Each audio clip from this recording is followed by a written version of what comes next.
And we are live, ladies and gentlemen. Thank you very much for joining us. We'll be starting the backup channel up in a moment. In the meantime, bear in mind that this is a listener-supported show, so if you want to support us on patreon.com/Vinny Eastwood or on the homepage of the VinnyEastwoodShow.com, there are links in the description. If you like the video, give it a like. If you love the video, give her a subscribe. If you just can't believe that a show like this exists and you're never going to go anywhere else for your information, just give us some money. Anyway, here we go. Backup stream is started, and I will bid you welcome, ladies, gentlemen, and to the Vinny Eastwood Show, the lighter side of genocide. Just because we're being exterminated doesn't mean we can't make it fun. Otherwise, what's the point of being killed? The Vinny Eastwood Show, where the only thing worse than living in a high-tech global police state is Vinny's jokes. And my very special guest joining me today is former Secret Serviceman John Carman, who's also actually done quite a lot of experience throughout many areas of law enforcement within the United States. And the reason we're having John on today is because, as some of you may know, a few days ago, the party, or rather Billy TK on the party here, was in fact threatened. And so I contacted John, who's at the time the only person I know who's good at protecting people because, you know, obviously nobody's ever died under his watch yet. Now, speaking of which, New Zealand Public Party, ladies and gentlemen, can now take donations. So on screen, you'll be able to see, and also on the homepage of nzpp.org.nz, the BNZ bank account number for NZPP, ladies and gentlemen. So if you want to start donating to them, you can indeed. With that being said, John, welcome to the show. Good to be back. Haven't talked to you in a while. It has been some time, and you've been going under some very harsh life experiences as what happens when you turn whistleblower and try to tell people the truth. But I was wondering what your assessment is on the situation with Billy, or the threat of political assassination from your experience. I mean, because if I may, I don't know the full details. More to the point, I lack the experience to understand those details in context, even if they were given to me. So I want to know what the kind of context is behind the threats of political assassination or anything like that from your experience. That's a very complex question because of the complex information that I had to deal with in the training. But you have to go look at history, and that's what they teach you when you go through the academies and so forth. And when people get any kind of threats, they have to evaluate them and take them seriously, especially when you consider who the target is, or if it's a head of state, diplomats, ambassadors, and so on and so forth. And anytime there's a protectee involved, then they have to document it, and they have to try to verify the information. They have to check their law enforcement resources, even as far down as maybe even street sources and informants and other people in the government or in the know or related to any kind of threats. But I guess I could probably give you an example of a gentleman that I interviewed one night on a midnight shift right outside the White House in 1976. And a young man in his 20s, and I was probably 22 at the time, because I was 21 when I went into the Secret Service. And I had other background, lived in a military family, and had a law enforcement training and martial arts and so forth. But anyway, this young man was talking like he wanted to speak to the president. The president at that time was Gerald Ford. And he was talking about he had microwaves in his head, which is prior to MK Ultra terms. So we didn't know about MK Ultra back then, basically. The church committee hearing hadn't happened at that point. Oh yeah, but it did. That's a good point. The church hearings did happen on the House of the Senate House Committee on Assassinations, I believe back in 72 up to 74, because they were talking about the JFK stuff. And that's very good of you to point that out, because a lot of people wouldn't even think about the time frames. But anyway, this guy had some stuff about sexually related terms, and Jodie Foster, the actress, back when she was doing this movie, Taxi Driver. I think Robert De Niro was in that, and there was some interesting connected material that connects with a political person And this guy was ex-military and then the Secret Service and some other stuff. And when certain psychologically imbalanced people go into movies and watch a movie, they can't shut it off when they walk out. And it wasn't a traumatic movie, but there was some stuff in it that could be traumatic. But a lot of people can't handle it maturely. And just like when you walk into a movie, just remember, this is only a movie, right? You know, if you see a scary movie or a, you know, something really, you know, way off the wall, you know, that's Hollywood, you know, and they're to blame. Hollywood will take liberties with the truth, stretch it out, twist it, turn it upside down. You don't know what's right, you know, upside down or right side up at sometimes. But anyway, 5 years later, I went to another agency by that time because I had more better use of my skills in another law enforcement field. But at that time, I was with San Diego PD. And then in 1981, they showed this guy's picture up all over the screen.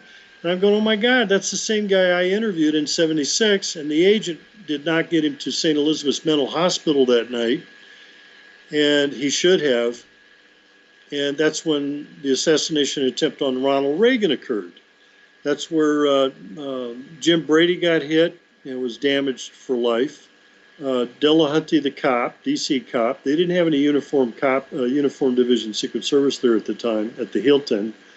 And then, of course, McCarthy, who got hit when he turned around with that famous thing where he turned around and he had his arms open and he wasn't grabbing for his gun or putting his arm over his chest and pulling his gun at the same time routine, but he didn't have his vest on, so he got hit. But the funny thing or the weird thing is Reagan did not get hit with one of Hinckley's bullets, and that was John Hinckley I was describing, by the way. That was the punchline. Hinckley was the guy that I interviewed in '76, 5 years before that. So if they had put him in St. Elizabeth's, they could not have used him, and I used the term they, meaning the conspirators, and I'm thinking it was Poppy Bush, because guess who would have benefited from the assassination of Reagan?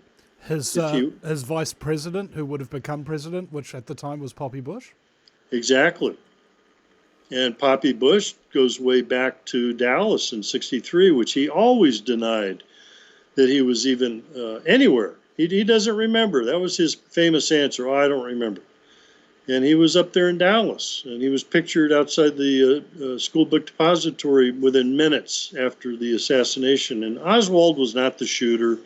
I'm totally convinced. And there were so many other people there that day that you take a pick, 8 to 10, 12 people, assassins, you know, the grassy knoll, the Frame 313. They showed this film to us in the academy, the Specialized Academy for Secret Service, that is, because after we go through the 19-week academy in Washington, D.C. at that time, FLETC, Federal Law Enforcement Training Center Academy, then we went through the Specialized Academy up at the, now called the Rawlings Center, named after one of the other former Secret Service agents.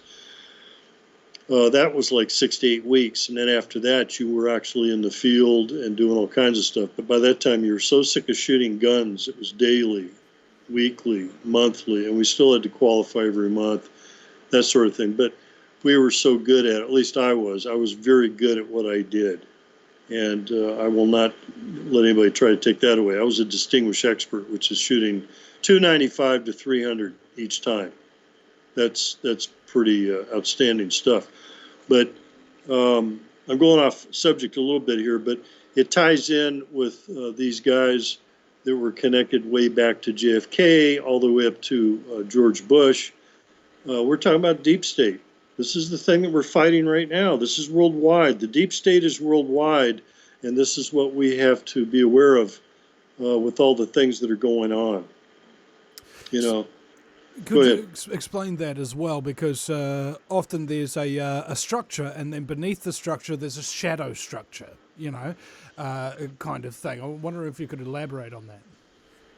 It depends on what type of schematic thing you're talking about. I'm assuming you're talking about like a pyramid thing, or you've got so many people at the top there, and How they do you know they're compart- the rich elites, the Illuminati. How would you compartmentalize, let's say, a group of Secret Servicemen who are trying to protect the president into abdicating, becoming corrupt, or simply just not being there at the time, that kind of thing, without getting caught? Okay, that means a dozen things to me when you just said that. Because when you say something in a question, it means different things because of actual experiences. Let's say Secret Service is protecting a protectee, a first family member, and they light up a joint. And back in the other days, they're not supposed to do that, but you're supposed to look the other way because you're supposed to protect them. You're not supposed to be enforcing laws against them because they're exempt. Okay, that's one example. Or at one point, I think George Bush, his daughters went into a bar, and they're under 21. They're not supposed to drink. That's a violation. See, there are violations occurring all the time with protectees, and the agents are basically standing down on taking action, if that's kind of like where you were kind of going. Well, yeah, it's just kind of like if you could embed a subroutine, like for example, what was it in the film, the Rise of Cobra? They talked about how they had certain people on the payroll who were loyal to an anti-US faction, and that they were actually protecting the president himself, who was an imposter. I was just wondering, is it possible to be an imposter within all this kind of stuff? I mean, how much paranoia is there? How much regulation is there? How much double checks in there? How much secret society involvement? How do people get the gig? That kind of thing. That's a good one. I did not see that movie that you're referring to. I'll have to look it up and look at it. I've seen a lot of movies. Hollywood puts out a lot of trash sometimes. Sometimes the one with Gerard Butler are very good. The In the Line of Fire is pretty good, but up to a point. They're going to show you certain information up to a point, and then after that, they're not going to show you other information which confirms actual Secret Service protection details or information about how they can perform their security. And you just mentioned something very interesting. Can they have a substitute or a duplicate or a decoy or a doppelganger? There's the term. Doppelgangers, that goes way back to even Hitler. Hitler used a doppelganger. He didn't die in the bunker, in der Führer bunker in April 30th, 1945. He escaped, and they had some other person get shot in the head. I think it was History Channel came out in 2010 proving the DNA that they got the skull cap from KGB, that was a female skull cap. Well, that doesn't match Hitler. Hitler escaped to Argentina and lived till a ripe old age of about, 75 something, up to about, I forget, 62, something like that. So, they've been doing that for years. Now, over the years, they will use certain agents if they have a certain appearance. The largest, biggest guys like me would be around the president because I'm a bigger target and I can jump in front of him and protect him better than if they used a smaller, shorter person who may be a martial arts expert or not. That's a different subject, but they're typically going to use people. They had a movie years ago where they used a guy that was a duplicate, and I can't think of the actor's name, but he needed a break. He took some time off, so basically they put another guy out there and made it look like it was him, driving around, maybe even going to a social function at a distance, making a few appearances while the other guy was allegedly having a breakdown. Or maybe a vacation. What was it, Dave, with Kevin Kline or something? Dave, that's it. Yeah, that was the one I was referring to. And there's many movies on Secret Service. I used to watch them just for fun, just like, okay, let's see if they get some of it right. And then after that, you have to let your mind go with it and go, okay, this is Hollywood again. And they take liberties with all kinds of stuff. But I'm not going to call them up and say, hey, you need to fix this, because it's not our business to expose security matters to the public, because there's crazy people out there that get ideas and they think they can do things, and actual assassins, intel agencies from another country might actually make a point of watching updated related type movies just so they can pick out stuff. But unless they're actually trained inside and worked inside the White House like I have and so forth, they're not going to understand certain intricacies. And even then, things change over a period of time. I'll give you an example also on the drones, just because it was in a movie. The movie with Gerard Butler and I'm bad with names. The black actor. He played the president in the last couple of movies. It came out like October, November last year. Oh, this would be what was it? Angel Has Fallen, or Olympus I Has believe Fallen? it was. Yeah, no, Olympus was the previous one. I believe it was Angel Has Fallen. Yeah. He was the one that played God in one of the other movies. Oh, I'm so bad. Morgan on names. Freeman. That's it. Thank you. You're just lucky I'm like the biggest movie buff there is in talk radio. So. Well, yeah, exactly. We could talk movies off the air and stuff all day long, I'm sure. But Gerard Butler was in the movie where they started using these drones. I said, oh, my God, I've got to contact the agency again, because I exposed the thing about drones as a threat assessment issue back in 1991. When I came across that when I was working at the U.S. border and U.S. Customs for 15 years, and because they would use drones to smuggle. Not to spoil the film, ladies and gentlemen, but what he's referring to is an attack on the president and the Secret Service detail by a fleet of explosive drones. So all of these drones would independently target all of the individuals and then just go in and then just blow up right near their feet.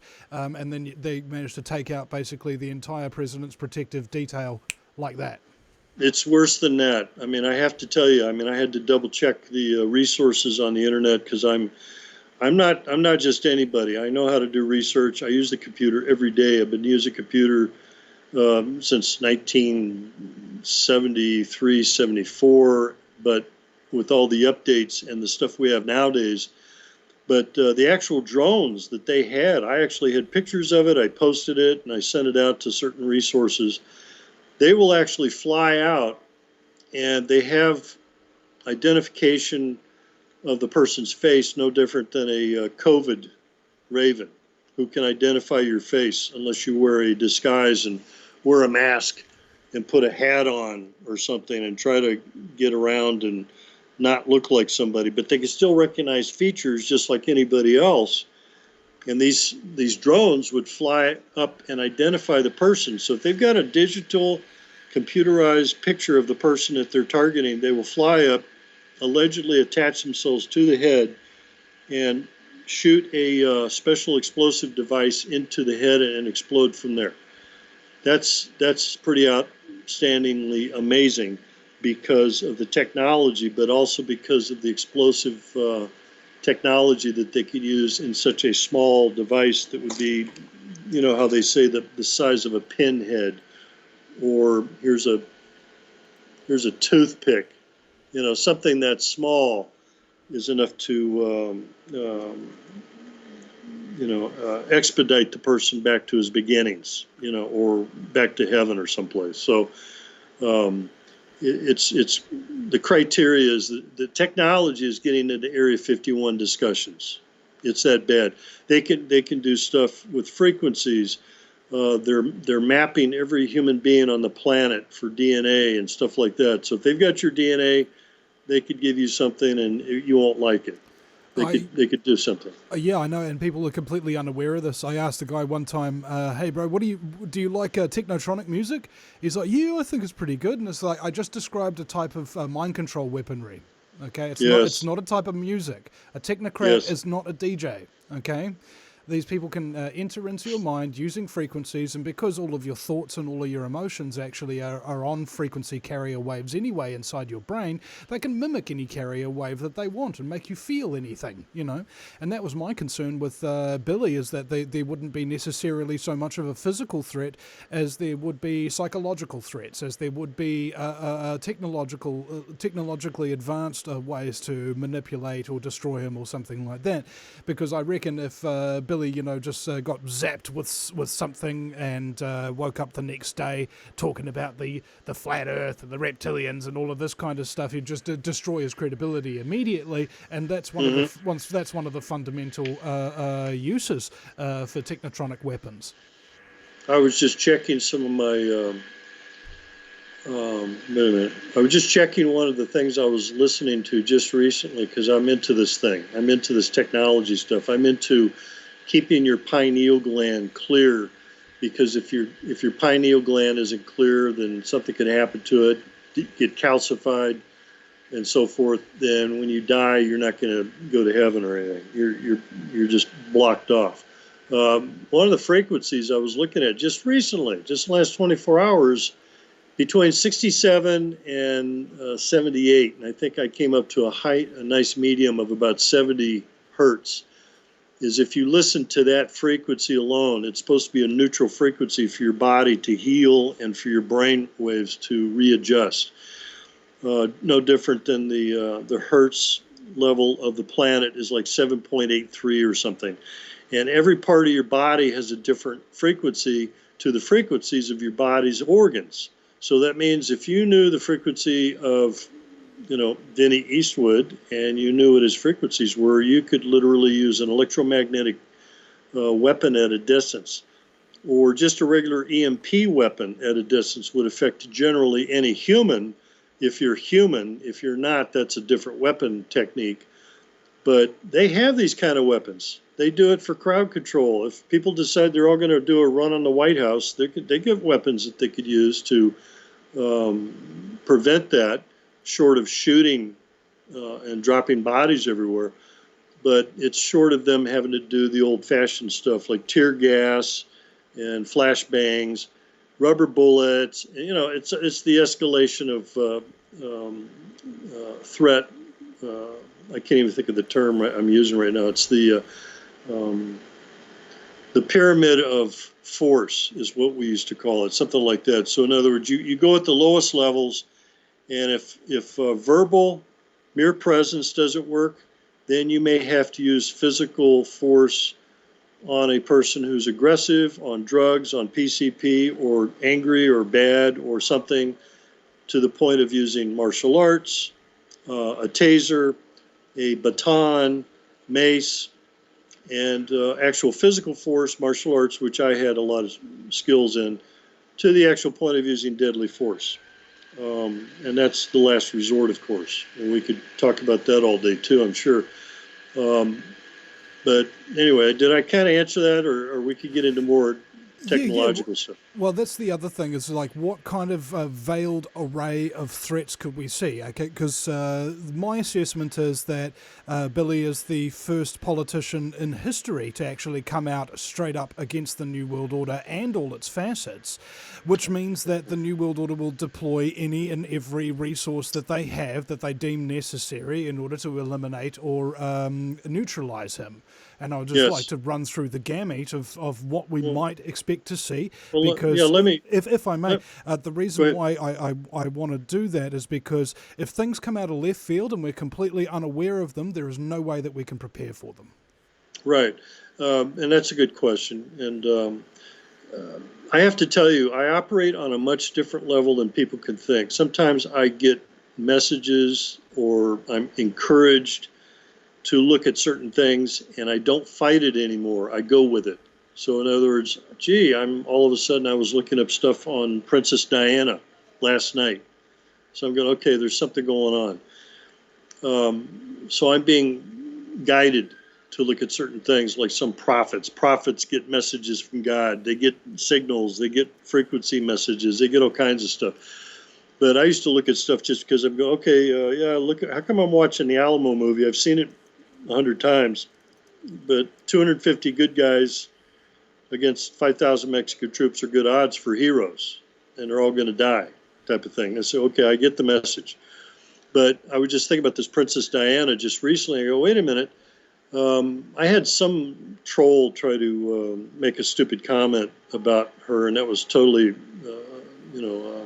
undeserved, because they're not understanding my intel. I have regular intel from human sources. I have intel from other sources, and I've got intel from doing research and all kinds of other levels. Princess Diana was killed. She was assassinated. Let's be clear about that. She was doing some stuff that the first family, the royal family, did not approve of or like, and yet the point is that's where it gets really bad, because if it shows that they're proving that they can do that, then it's not beyond anybody else in high levels of power. but nobody wants to admit who are the Illuminati. What about George Soros? He's been putting out money for all these bad guys and Antifa and having Black people Lives Matter, rioting. Yeah, the BLM is BS. It has nothing to do with blacks. It has nothing to do with that. It's a front for the Marxists, socialist, Marxist, communists. And I'm sorry, that's an embarrassment and an insult to the real people in other communist countries who are communists, whatever that could be, because you know how they've been slamming Russia. And I said, wait a minute, Putin is not like that at all. He studies martial arts. He's in judo, and I'm in judo. He has a very consistent background. He's former KGB. He's into this martial arts stuff. It's a defensive thing.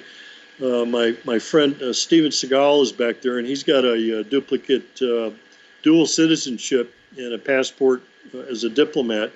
Of course, you got Ed Snowden back there. He had to leave the country, the United States, to go for protection over there. And still to this day, Trump hasn't allowed him to come back. And Trump still hasn't issued any kind of a official presidential pardon of some sort. But the problem is with WikiLeaks on Julian Assange is that until he's actually charged with a legitimate crime and then put through a trial of some sort, he could intervene. But they're still stalling on this stuff. The whole justice system is being lied about, and yet Joe Arpaio refused to obey the orders of a judge on some immigration issues in Arizona, and Trump immediately stepped right in, gave him a pardon. He didn't have to serve 5 minutes anywhere. I don't even think they had him fingerprinted, because he was going to do like 30 days in jail for contempt or something, or up to 6 months. So that's the kind of power a president has. And all these legal procedures were being lied to. Oh, you have to serve time. No, you don't. You have to be charged and actually get convicted. No, you don't. So they're lying to us consistently. And it's like, I'm ex-law enforcement, and I hate it when they lie. And yet they do that every day. You know, I was lied to every day at U.S. Customs at the border for 15 years. 8-hour shifts, 8 to 10 hours every day. That's 4 or 5 million people in 15 years. That's a lot of people. White lie versus a really bad dark one, right? I mean, you know, are you bringing any drugs today? No, I'm not. Thank you very much. Have a nice day. You know, next guy, are you bringing any drugs? Well, no. Why do you want to know that? And the guy's fluttering all over himself and just like, you know, really reacting and stuff sometimes. No problem. Open the trunk. And he's got a load of drugs in the trunk. Gee, really? You know, it's not as obvious as that either. It really isn't. I mean, you could have a guy that you're looking right into his eye, and I'm looking at my picture on the screen here, and I go, yeah, you could have a slight smile, just a little bit of a smirk. You know, what's your name? What's your citizenship? And what's your favorite color? It's like the troll at the bridge on the Monty Python movie. Mm. Remember that? Yeah. Well, it seems like a psychopath experts have told me that they have this thing called a shit-eating grin. You go. Apologize for the swearing there, ladies and gentlemen, but it's a technical term. Yes. And essentially what happens is they have almost a complete physiological control over their body to the point where they can pass polygraph. However, they do have this tiny little sting, this dopamine reaction in their head, which pulls up the corners of the mouth, and they can't control that. So, yeah. Right. The technical term is a sociopath. A person who can lie and not really feel any remorse or have reactions. And I'm watching myself because my eyes tend to go up or left or right for some reason because I'm thinking. And there was a thing in a book called about lying, and you could learn some of the basic skills. But until you get up close and personal to a person's face, watch them, talk to them, ask them intimating or intimidating questions. What's your citizenship? Where are you coming from? And this is a border question series. You could ask them 100 questions, but you could just ask a few basic questions. And if they're under stress already, their heart rate's up, their breathing patterns are off, you could see their carotid artery near the throat or near the side of the carotid on the side. You could see that little thing about you described in the mouth or the muscles, maybe even a twitch near the eye, where it's a natural response and you won't even feel it. even into the eyes themselves, where the retinal areas where you're scanning, like a retinal scan, and you could see if their eyes are dilating. That's getting pretty close. The windows to the soul is the famous quote when you're looking through somebody's eyes. But you can ask a stress question. You can ask them, what's your citizenship? Just like the troll in that movie. What's your name? What is your quest? And then the guy would throw them a trick question, and they would either answer it honestly or, what's your favorite color? Blue. Okay, go ahead. The guy told the truth. But the other guy, he asked the same question, and he screwed up because he changed his color, to a different color because he screwed up. And they would go, and he'd fall into the fiery pits below type of thing. So, but it's still the same human patterns. And they actually teach smugglers in the interior. Somehow they try to convince them that border inspectors and agents cannot detect if you're lying, that it's an impossibility. So they teach them how to lie to the inspector right to their face.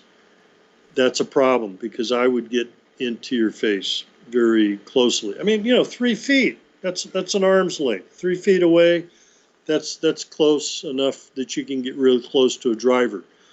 And I'm wearing a gun, on top of that and all these other things. So, there's a lot of stuff going on here. My processing rates are very good, or were very good back in the day. And I concentrated on these people very carefully. And sometimes their eyes would be like excessively open like that, where it was like they're scared. And it was like, oh my God, this guy's got something. So I'd have to get out of the car. And sure enough, 600 pounds of narcotics in the trunk, But they don't happen like that all the time. They're not that easy. Sometimes I'm just looking at the vehicle, the person's clothing, his shoes, what type of shoes. I caught heroin on a guy that I was just targeting the shoe type. That's it. But they can wear a certain type of shoe. I'll ask them over. I'll start asking a few questions. I'm grabbing the document, and I'm trying to find something I could show you that I'm grabbing here, something. And just the vibration alone is no different than if you handed your document to somebody. And if you've ever been fishing and what it feels like to go fishing, you feel the line is vibrating. That's the same thing that you feel when you grab somebody's document and you hold on to it for just a second and then you pull away from them.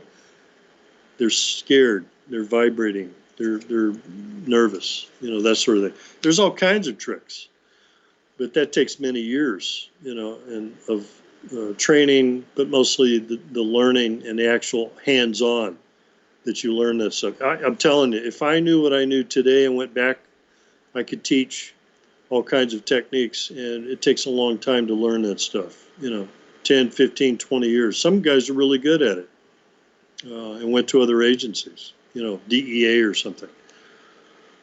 So how does this work in terms of, let's say, assessing people? What are we supposed to be looking for? If somebody's out to get Billy or another member Right. of the NZPP, what should they be watching out for at a distance, and what should they be watching out for up close? Well, hopefully they have trained people, and that's some of the stuff I was going to get into on a threat assessment, is you have to get some sort of intel, you have to have some feedback, local police, military connections may be used or not, local politicians or information they may have received. Typically, political groups, so that means if you've got some sort of an anti-whatever group out there, they're typically going to be investigated. And if you've got terrorist groups, domestic terrorist groups, like the ADL or the JDL or certain groups in your area of the woods and your part of the world, then they're going to look at these groups and figure out, okay, who's going to have problems with this particular candidate. You're going to look at the opposite sides, the political people on the other side, see if they have any extremists, if they've received any threats electronically, through mail or whatever. And I've investigated stuff like that even when I was a private investigator. People would mail threatening letters with packages, or the old Italian thing was to ship or mail or drop off a dead fish wrapped up in newspaper, with something or a flower sticking out of its mouth or something, some sort of a thing that says, yeah, you're going to be sleeping with the fishes type of thing, which is kind of a mafia thing. And I actually investigated some stuff like that, and I thought, well, that's kind of corny. I thought they did. I thought they did that stuff back in the 50s and the 60s. When the mobs were kind of still active. But no, there's people that still do stuff like that just to get your goat, just to scare you and make you think weird stuff. Local police are. Narcissistic terrorism kind of degree. I think, what was it? Psychology Today defined internet trolls as people who are psychopathic, narcissistic, or sadistic, right? They love seeing other people's pain. They love themselves way too much, and they got no remorse for their actions. Like, that's basically the 3 tiers of trolling kind of thing. And the one thing that they all crave is attention. Whether it's people arguing with you, calling you names or something like that, that still qualifies as attention. Good or bad, they want it. That's amazing. I've actually experienced some of that myself, unfortunately. You never know about people's intentions, and sometimes you try to help people too much. And I'm trying to paraphrase carefully because I don't know if this person might even have access to it, but I still have good intentions with people in generally. But on occasion, you do run across somebody who does have a psychological issue, and they get to the point where they overstep their bounds, they cross the line, they do stuff that's inappropriate, certain language or certain contacts. And they think it's okay for them to do certain things as if you guys have been friends for years, where I wouldn't even do some of the things I've seen done to a friend. And then they go sideways on you, or they go crazy on you and do all kinds of stuff in extreme to the point that it just doesn't make sense at all. It's just outright attacks because it's exactly what you just said. They want the attention of any kind, no matter what it is, even if it's negative attention. Those kind of people are sick. They either need to go to a psychologist, and I encourage people to go to treatment if they need it, because they do have some issues that they need to feather out or figure out in their brain and life. And then you've got some people that maybe they need to go pay somebody to give them a spanking. That's kind of a sadistic response, little joke there, sarcasm. But, and I was taught psychology when I was in law enforcement. Go ahead. It's funny you should say that, though, because I'm a narcissist. And I've been punched in the face many, many times, and I don't do what I used to do anymore. Thankfully, because I got punched in the face several times, each time for a different reason, and as a result, my behaviour changed. And it occurred to me that that is the only way to change the behaviour of a narcissist, a sadist, or a psychopath, is to show them real consequences for their actions. That's a good point, Vinny, because, I grew up in a military family. I was already in a disciplined atmosphere, but then I went into martial arts when I went into Japan when I was like 13. And I already had an interest in that, and I was in sports and all that when I was a kid anyway. And I was in scouting and so forth. So I already had a disciplined background. But what you just touched on is some people don't have certain backgrounds, so they have to learn the hard way, maybe. Don't touch that iron, it's hot, and then they reach to touch it anyway to prove a point. Maybe that's what happens to certain people. Some people are described as being hard-headed. Well, no, it's just because they haven't learned. They've been in a secluded lifestyle that they haven't had life experiences like I have, or other people where they're well-traveled, or they don't speak several languages. They haven't traveled around the world. They haven't lived in a foreign country where cultures are different, you see, that sort of thing. So in that manner, that kind of helps explain that. But I've had psychology training for years, and in law enforcement. Even when I was Secret Service, I had to have the training when I interviewed Hinckley. I knew he was messed up. I knew he needed to talk to somebody, and he was a perfect candidate. And then other people on the streets, you would come across them, and then you would ignore them because they were just crazy and they're schizophrenics, talking to themselves, or people on drugs, that sort of thing. So there's all kinds out there. And I could go on all kinds of cases where I've actually contacted people in a nice way when I was in uniform and had to cuff them up, and I'll talk them right into cuffs, no problem, and search them, and no problem. You know, I mean, I'm a critique of law enforcement, especially in the last several months, because of activities that have occurred recently. Unfortunately, people try to translate that and make it look like something else. I said, no. This guy definitely did something wrong, and the procedures that they used were wrong. They don't use choke holds anymore. They're supposed to use carotid sleeper holds, and you got all kinds of people in the media misstating facts left and right, and they're just trying to get everybody in a rage, you know, race wars and all this other stuff. So that's an entirely different subject, but I can go anywhere with those things anyway. Now, we've talked about drones, we've talked about technotronic weapons, we've talked about crazy people, we've talked about psychos, we've talked about narcissists. What other threats, be they psychological or physical, might we want to just have an awareness of, maybe not necessarily understand, but just hear about them, know that they exist? Well, you're talking about the difference between amateurs up to the point of professionals. That's a totally different level. Amateurs at the local level. People like Hinckley, he was an amateur. He was not a professional, and I believe he was manipulated and used and guided to be at the Hilton that day in 1981. So I believe that was where he may have had a handler. That's the technical term. Other cases could be impromptu situations, like Squeaky Lynette Fromm happened to show up in Los Angeles or whatever it was, or I'm getting my location. I think it may have been Fresno, when Gerald Ford showed up, and she had a .45 and she pulled it out of a special holster under her skirt, but she didn't charge the weapon, which means she could pull the weapon all day, but it won't fire because she didn't have it charged. She didn't have it advanced. So that was a luck. That was an act of God. Thank goodness it didn't happen. Many attacks that have happened over the years against presidents. In the case of Colosio in Mexico, Colosio was assassinated and people got too close to him. That was a crowd. Secret Service type techniques weren't used or utilized, and people got too close, and they were able to get up close with the guy with a gun.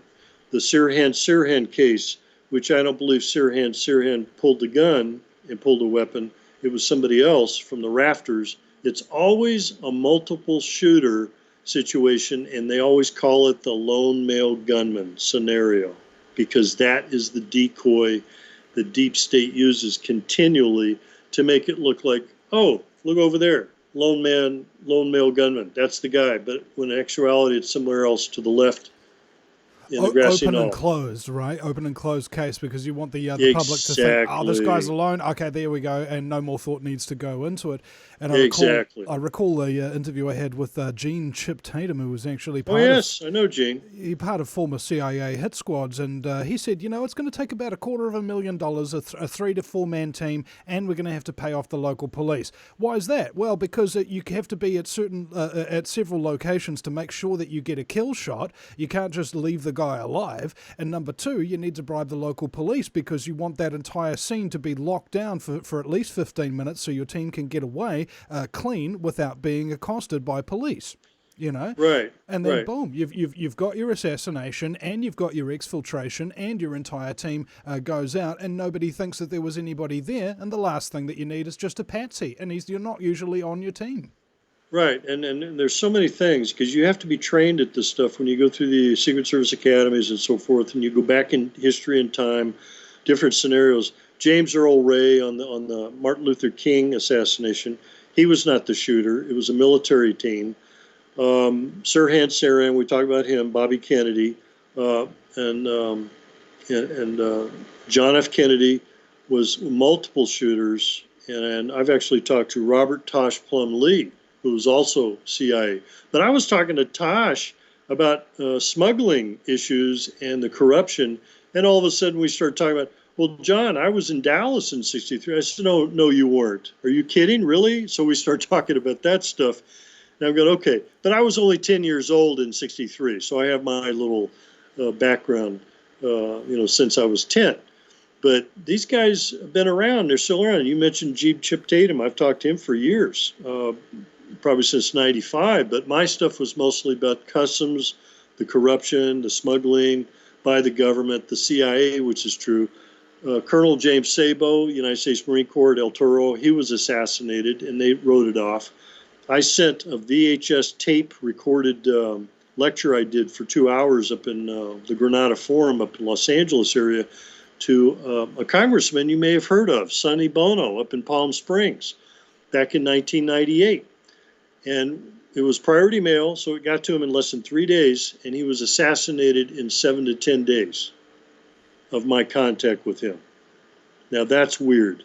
It's not weird because then it's automatically something else, because he was going to go to the Congress with that information, and I believe to testify and pull me in as a witness to expose the corruption and the CIA that was involved with the drug smuggling. Gary Webb was assassinated, allegedly. Two gunshots to the head with a revolver. That's hard to do. Ex-LAPD detective Mike Rupert, I knew him, and we were working with Maxine Waters to expose stuff, and Ed Asner. Maxine Waters, the congresswoman with a big D after her name for Democrat, she didn't do anything to help us out, and those guys are dead. Yeah, it was actually Mike Rupert from thewilderness.com. And yes, and his yes. presentation, The Truth and Lies of 9/11, where he laid out, and this is a former Department of Justice guy, really, really good with his evidence, and he laid out all this stuff, like all the financing that the Bush family was connected to, ranging back to the Adolf Hitler days. This kind of thing was absolutely hilarious to me, because I'd never been exposed to this information before in my life. Oh yeah, Barry Seal, Terry Reid, all those guys. So we can credit Michael Rupert as basically my first real experience with conspiracy, and that's the reason, Wow. and that's partly the reason why I'm here today. The other would be, of course, Bill Hicks. So if you have a look at my style and how I run the show, think Michael Rupert meets Bill Hicks. Well, that's amazing, because I knew Mike Rupert back around '95, same time frame I was reaching out to other people, Gary Webb, Gene Chip Tatum, and dozens of other people, because by that time I had to go public for safety, because once you don't get protection by the agency, and I've been verified and vetted by the internal affairs people, that every one of my allegations were 100% correct, that I actually contacted people at the border that were in suits just walking around my area, and I said, hey gentlemen, come over here, what are you doing in my area, who are you, and who do you work with? And they whipped out their credentials from the CIA. And since I worked at the White House, I was the one that checked in those people when they brought in a briefcase with one single document, which was a daily brief. So it had to be x-rayed, they had to be searched, whatever, and be cleared, and they had to have a special pass anyway. So it wasn't like they just walked around. They were looking at smuggling techniques. They were probably checking to see if somebody was there that they wanted to talk to, or to see if one of their vehicles got through, that sort of thing. And they've been smuggling since then, rail cars and planes and tunnels and military flights and military ships and all kinds of stuff. And there's so many people that are compromised, it's just outrageous. And yet I'm still sitting here suffering. I don't have a retirement. I don't get Social Security. I'm still fighting them on that. And I'm 67. And it's like, well, I'm going down. I can't last forever. And look at what happened to Rupert, and those guys. I reached out to Rupert when he went up to Oregon or Washington, and it was right around the time that the Chris Dorner case was going on, if you remember that case. And he was posting a few. Chris Dorner was a black police officer with LAPD, and he tried to intervene against a female white training officer because she was putting her boot on a guy's head, which is a felony. It's called ADW Shotfoot, which is a felony, who was already cuffed up, which is no different than another friend of mine, Carol Holloman Horn, a Buffalo police officer, a black female officer. And I've reached out to other blacks that were police officers and helped them. And they've been penalized because they intervened, because some other officer was trying to do something that was illegal. That is the same type of stuff I've come across even with San Diego PD in San Diego. When I chased a guy down, caught the suspect after a high-speed chase, cuffed him up okay. I got a martial arts background, so I'm very good at that. I mean, I could cuff you up in seconds, no problem, and didn't have to hurt anybody. And yet another officer would come in running up, and he's got his fist drawn like he's getting ready to wail on the guy. I said, no, you can't do it. He's already cuffed. I put my hand between me and the officer. I've had to do that even at U.S. Customs on people I've cuffed up. So that is my background. They hate that, but that's my background. Martial arts does work. We should have all officers trained in martial arts in a more extensive way like the Japanese do, because they have to go through a year academy and be a black belt by the time they graduate. That's pretty advanced for a year.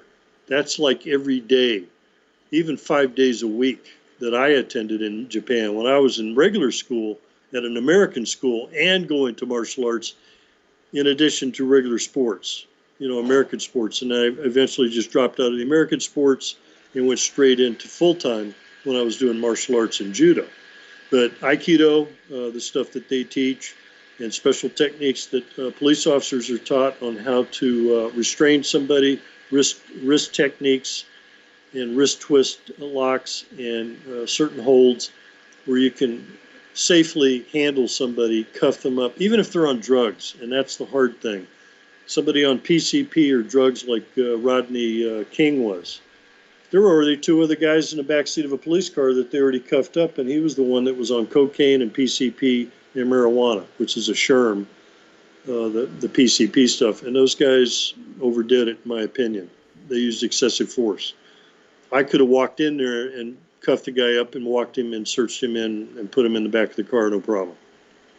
But that's just hindsight, I guess, now. Yeah, well, after interviewing 3 New Zealand police officers, Sergeant Grace Hayden, Detective Natasha Suarez, and Constable Buck Rains, it's very apparent, or at least was to them anyway, that there are a lot of people who join the police for the wrong reason. That wrong reason being they want to wail on people, they want to hurt people, and they want to have an excuse to be able to do it and get away with it.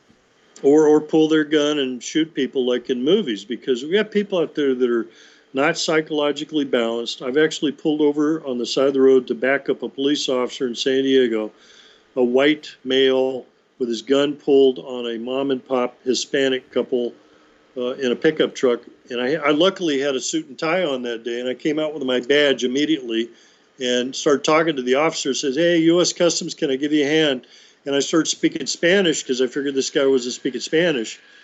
And I asked him what was happening and told him to calm down, to give me the keys to their ignition, took the keys, put them on top of the vehicle so they're not driving anywhere. They didn't look like they had any weapons. I checked them real quick. The officer still had his gun pointed towards me in the same general area. And I said, wait, it's okay. The threat is gone. Did you radio for your backup or something? And I waited around. The officer still had his hands up with the gun in his hand, pointed. And I'm just like, oh my God, this guy's, he's stressed out. He froze up on the whole situation. And I tried to relax him and tell him it's okay, there's no threat, you can put your gun away. If I had to, I could have cuffed the old man and his old woman, and it was not necessary, So I waited just long enough where a black police officer, backup officer, showed up, San Diego PD showed up, and by the time he showed up, I excused myself and left. This guy still had his gun out. I had to explain to the guy and say, look, he's froze up on him, so something's wrong. It's amazing. The guy should have still been under field training officer support or supervision until they do these kind of stops so that they get used to it and they can tell this guy's okay, he could be released into the field by himself. But when he's out there and it's the first time, you never know. Male or female, you just don't know. They could go off and go sideways, and they're just not cut out for that. And you're right. There are people that probably did join the police department to go out and pull a gun and probably have to shoot or wail on somebody, and that's just wrong. They're not psychologically trained or screened properly, and that's a problem. And you wouldn't believe the screening I went through. The screening I had to go through, the hundreds and hundreds of questions. I think it was like a 200 or 300 questionnaire, and you had to go through and answer all these questions in a certain amount of time, and that's a profile. Excuse me. And even in Secret Service, they went through profiling type of questions to evaluate you. Nowadays, they can put you through psychological training and evaluations like they did with the police department. and it's really good, and they can get a really good idea of who you are. But some places don't do that. That's West Coast in the United States, though, and they don't do it everywhere. And I believe they should. And I could critique all kinds of cases I've seen in the last several months and years that would just shock you on the type of stuff where they failed to communicate. That's the biggest mistake they make, is they fail to communicate. You know what I mean? Dude, I was at a protest one time, and this senior officer just kind of like walked completely across the street. The entire protest had already moved on, but the police wouldn't let me grab my car, which was part of the protest, that kind of thing. They made me walk around the entire frickin' building in order to get it. And then when I come back to my car, one of these officers comes walking right across the street, right at me, you know, like no words, no nothing, and then just starts grabbing like stuff out of my pockets and whatnot, because I had a microphone that was upside down inside a little carrier bag, so he just grabbed that in order to check that it wasn't freaking dynamite or something. What the hell? Say a word. Use your words. You know? And it just, I'm sorry, I'm getting a little bit. He was right in now. uniform. Was he in uniform? Yeah. Oh, well, obviously, you're supposed to know everything. He's in uniform, right? That's the biggest joke, or the biggest fail, is the fact that I've seen guys pull guns on people in Washington, and they're in uniform. You can see what they are. They're an official of the law enforcement. They've got a badge, they've got a gun, cuffs, and all the accoutrements and the equipment, but they're not speaking. If you know, they have to learn. Hi, U.S. Secret Service, don't move. I'm looking at you. I want to see your hands, blah, blah, blah. Give them commands or requests so that they understand what's going on. And if you don't see a threat, put the gun down, roll your window down. I want to talk to you. There's been a question about something. And while you're looking at them, you're looking in the back seat. You're checking to see if there's a kid in the back, and there was. That was the Miriam Carey case. And that poor girl got shot by Capitol Police because she drove away. She was scared. She didn't know what to think. Maybe she was going through some special trauma and psychological issues and so forth, PTSDs and so forth, bipolar. But see, they didn't recognize, and they didn't talk to her. You have to understand, human beings on this planet are of a special category, and if you evaluate them properly, you can communicate. And when you see there's a problem, then you still try to communicate in a certain way. I had a guy who was crazy, and they had a bunch of cops standing around waiting for me to come up to see how I was going to handle it. And he was acting really strange and throwing stuff on the ground, and started with his cigarettes or something. And he finally went up and grabbed some cigarettes and put it in a cross, you know, like that on the ground. And I said, "Oh, you're religious." So I connected with him. You see what I mean? I connected with him. He wasn't a very big guy, but he was, you know, he could be a threat. I walked right up to him. You know, "Hey, let's go over here. I want to talk to you." And I walked him over. I'm touching him already. I got my hands on him. I'm touching him, but I'm not using force. I'm just touching him and guiding him. He knows I'm touching him. He knows I'm not going to hurt him. And I would talk to him and tell him, "Everything's going to be okay. I just want to talk to you. Are you carrying any weapons? Good. I want you to put your hands on the back of the vehicle. Spread your feet." And I searched him real quick. And I'm talking to him continually in a calming manner, and I'm not aggressive or anything. I said, "Okay, I'm gonna cuff you up," and I cuffed him up. Now, it could have been a different situation where a guy had a warrant, and that guy was a little bit different because he was scared. He's pumped up. He's scared. He doesn't know what I'm going to do to him. I'm talking to him. I'm calming him down, you see. But then, of course, you're going to get people who won't calm down, or maybe they've got another issue going on. Maybe they're on drugs. Maybe they're psychologically stressed out or something, and I'll try to calm them and talk them down, you see. And that's the key. When you have to put cuffs on somebody, it's a big deal. That's like that Floyd case. What a mess. Those guys murdered a guy. And then there was the Richard Brooke case by a Wendy's in Georgia. The other case, and those guys, it was a DUI. It was a simple DUI case. They could have handled it properly. They wasted too much time. They stretched it out too long. It took them 30 to 45 minutes to do the drug test. It only takes 15 to 20 minutes. And if the guy fails, you walk him over to a vehicle, and you put him up against the vehicle and put him through another type of a test, and you cuff him up. If he tries to resist, you've got something to use as a tool to put him up against something. You know, you don't cuff a guy up out in the open. You see what I mean? he's going to run. If he thinks he can run, he'll run. If he looks like he's darting and his eyes are looking around, he's signaling that he's going to do something. It's flight response. Exactly. The first cop was not a trained DUI expert. All cops in California are trained to do all the arrests. You don't have to be a specialist where you go, hey, look, could you have another officer, a DRE expert respond, blah, blah, blah. No, you're all supposed to be trained like that. That's the problem, is they don't have continuity in the United States, whereas other countries might have them trained. But even in other countries, they're so restricted. If you go to England, not all cops carry guns. And then you've got some female cops out there in other countries getting down on their knees for BLM type stuff. I said, are you kidding me? The person's wearing a gun. They're putting themselves at risk when they do that.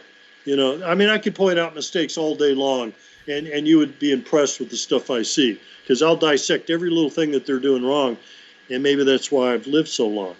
And Indeed. Other people did. Well, John, unfortunately, we've come to the end of our hour here, and I want to thank you very much for your time, your expertise, and for basically acting with a moral conscience at all times, because that is what integrity means. Thank you very much. Thank you. Anytime, Vinny. Now, ladies and gentlemen, if you want to check out more of John Carman's stuff, you can Google him up. He's had many, many interviews. Carman, John Carman, former Secret Service. Thank you so much for your time, brother. Anytime, Vinny. All right. Now, bear in mind, ladies and gentlemen, the show is being sponsored by New Zealand Public Party, Reclaiming New Zealand for All the People. We can now take donations. So the BNZ, the account NZPP, and the account numbers are there on the homepage of nzpp.org.nz.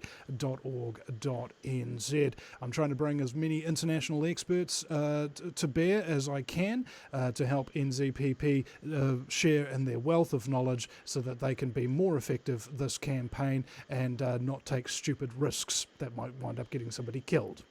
And that reminds me as well, ladies and gentlemen, if you are supporting the NZPP, I would like you to understand one thing very, very important. Have a look at Billy's example.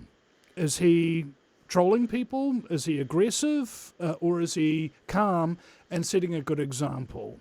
He is. So follow that example, ladies and gentlemen, and things will get better. Stop fighting in the chat rooms. Stop attacking people who are criticizing them, that kind of thing. Do what the Vinny Man does. Block, and the scum is gone.